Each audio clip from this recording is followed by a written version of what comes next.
Hi there, welcome to my channel. My name is Sarah and today we're tackling the subject of what happens when your personality does not match that of your colour palette. As we get into this topic, I'd love for you to share if you've ever had this conflict in some element of your style that you feel like, well, I'm this, but I'm this. So what do I do?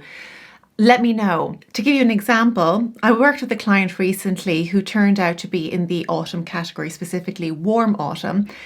And she went out and bought some neutrals, and she has moments where she has a really energetic, vibrant personality, and other days when she likes to be kind of in the background. And, I guess we all have days like that, right? But some people are more extrovert than introvert, and the colour palette may not reflect that, particularly if you're on the extreme side, like a soft autumn, for example. So what happens when this happens? First of all, I want to welcome back all the regulars. It's great to have you here again. If you haven't subscribed yet, please consider doing so. Give the video a thumbs up, and if you found it of value, perhaps you'll consider giving super thanks to help keep this channel going. You can check out my range of online courses, seasonal e-booklets, and if you'd like to work with me one-to-one, no matter where you are in the world, we can absolutely do that. Get in touch for your discovery call and we will figure out what services are best for you. So the example I'm going to stick with today is that of my client that I worked with recently. So we did her colours and it turned out she was a warm autumn. Now, if you're familiar with the palettes, you'll know that warm autumn actually has it packs quite a punch in terms of its colours, even though it's in what we call a muted season. It's not as soft as soft autumn. It actually borders into spring, which is the brighter season. But let me explain where the confusion came in for her. Now, first of all, what I always do with my clients is I say that the palette is not the be all and end all, and it should not be used as gospel when it comes to choosing your colours. It's simply a guide. Knowing what you're looking for in terms of the temperature, chroma, value is far more valuable than carrying one of these around. So don't get caught up in your colour palette. So when this client was looking at her colour palette, she wanted to get some neutrals into the wardrobe. Now, she gravitated up towards this area here, which is exactly where it overlaps, because all palettes overlap. It's where it overlaps with soft summer. These are quite greyed out colours. They're the weaker side of the spectrum in terms of her colour palette.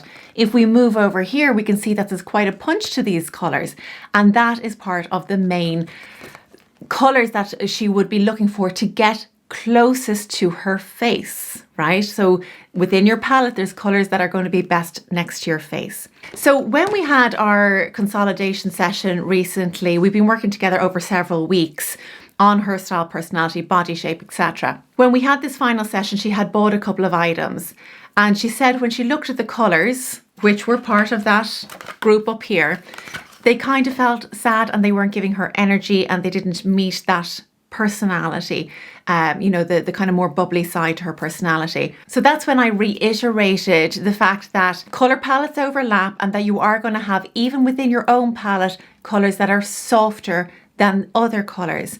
And it is actually the richer colours, which she's naturally drawn to, these richer colours here that work better for her, both in her personality and in her colour palette. And it's not these weaker colours over here, even though they exist in the same palette. If you're wondering why there's colours in your palette that don't necessarily work the best for you, I have a video on that. When I work with clients within a package, this is, the most popular one being the Style Essentials package.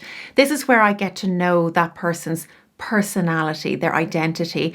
And I can't stress how important it is that this step is not overlooked, so you don't end up in a place where your palette and your personality are conflicted. Because we never want to be in that case where we're giving a very soft, muted palette to somebody who's really outgoing and vibrant. It just doesn't add up. So the longer I work with a client, the better I get to know them. And there is a happy medium of working with colours that suit you physically and suit you personally, and it's finding that balance. I don't believe in giving someone a palette that they're just not happy with and they're not going to wear. Now, I have never been in that case, because if you understand colour theory, you'll know that it's not like colours are either bright or they're muted, or either cool or warm or light or dark. Within those qualities, there is a spectrum. And even if you are on, let's say, the muted palette, you will see within that muted palette that there is actually a range of very, very soft colours up to something with a little bit higher intensity. Likewise, if you look at something with a little bit more punch, like that warm autumn palette that we just looked at, you can see that there's a range of intensity even within that. Every sub-season has a range, and it's understanding the range that suits you best in terms of what's going to work for you and your personality. If you're feeling lost in your personality, and really I'm getting into identity here, this is one of my favorite quotes. Know first who you are, then adorn yourself accordingly. If you don't know who you are, and many of us go through this in life, by the way,